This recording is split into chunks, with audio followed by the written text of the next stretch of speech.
মার্কিন যুক্তরাষ্ট্র বুঝতে পারছে যে বিমান হামলা করে ইরানকে পরাজিত করা যাবে না। সেই কারণে তারা এখন স্থল বাহিনী মোতায়েন করা এবং স্থল বাহিনী দিয়ে অভিযান চালানোর চিন্তা ভাবনা করছে।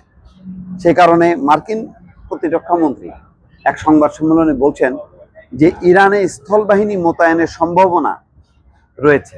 তিনি এই সম্ভাবনা নাকচ করেননি। যুক্তরাষ্ট্রের ইরান অভিযান অন্তহীন কোনো যুদ্ধ নয়। তিনি বলছেন যে এটা অন্তহীন কোনো যুদ্ধ হবে না। ইরাকের মতন লম্বা সময় ধরে বা আফগানিস্তানের মতন লম্বা সময় ধরে যুদ্ধ করবে না, খুব শর্ট টাইমে লক্ষ্য অর্জন করতে চায়। কি লক্ষ্য, তার কিছু ধারণা তিনি দিয়েছেন যে ইরানে মার্কিন অভিযানের মূল লক্ষ্য হলো ইরানের ক্ষেপণাস্ত্র এবং নৌবাহিনী ধ্বংস করা। একই সঙ্গে তেহরানকে পারমাণবিক অস্ত্র অর্জন থেকে বিরত রাখা। তিনি বলেন এটা ইরাক নয়, এটি অন্তহীন কোনো বিষয় নয়। আসলে বিষয়টা তা না। বিষয়টা হচ্ছে যে ইরানকে পরাজিত করার মধ্য দিয়ে মার্কিন যুক্তরাষ্ট্র ইসরায়েলকে বিজয়ী করতে চায়।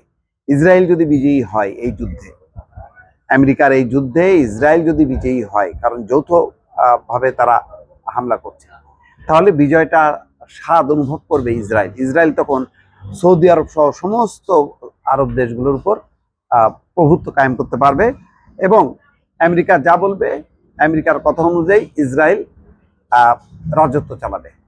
অর্থাৎ পুরো কর্তৃত্ব নেতৃত্ব চলে যাবে কার কাছে? ইসরায়েলের কাছে। আসল লক্ষ্য সেটা। কারণ বর্তমান যে নেতৃত্ব ইরানের, তার সাথে পেরে উঠছে না।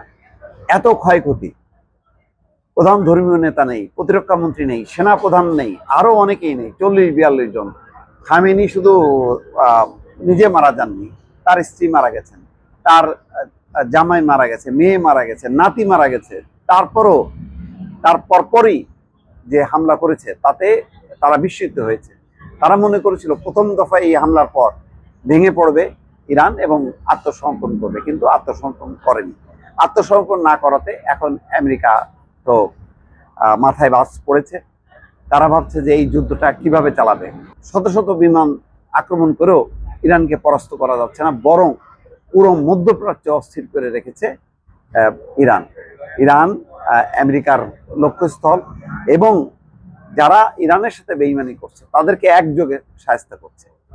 এতগুলো ফ্রন্টে লড়াইয়ের পর এখন তারা চিন্তা করছে যে স্থল ভাগ দিয়ে তারা আক্রমণ করবে, যেমন তারা ইরাকে করেছিল। ইরাকে একই সঙ্গে বিমান হামলা করে পারেনি, তারা স্থল ভাগ দিয়ে তারা অভিযান শুরু করেছিল। সেই অভিযানে এক পর্যায়ে ইরাক পরাস্ত হয়।